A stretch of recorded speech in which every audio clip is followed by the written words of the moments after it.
λίγο μαζί σας? Όχι, γιατί τσιμπάς. Και δεν θέλουμε να μας τσιμπήσεις.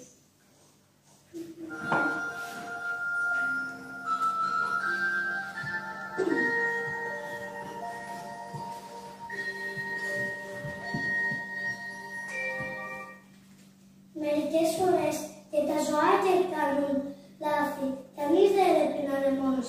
Παιδιά. Ναι. Κάτι πρέπει να κάνουμε.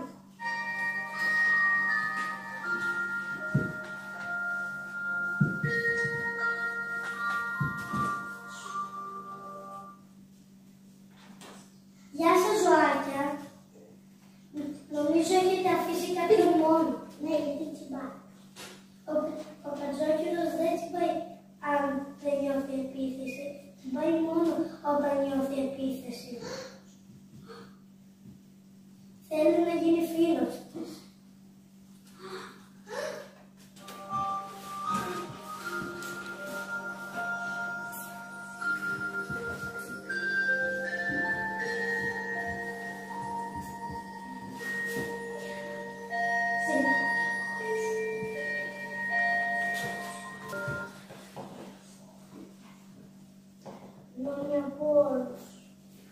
Δεν πειράζει.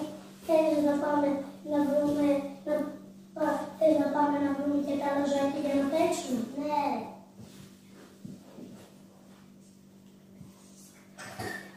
Σε καταλαβαίνεις. Και εμένα με φοβούνται. Επειδή έχω μεγάλο στόμα. Εγώ δεν σε φοβάμαι. Θέλεις να έρθεις μαζί μας για να πάμε να παίξουμε? Ναι.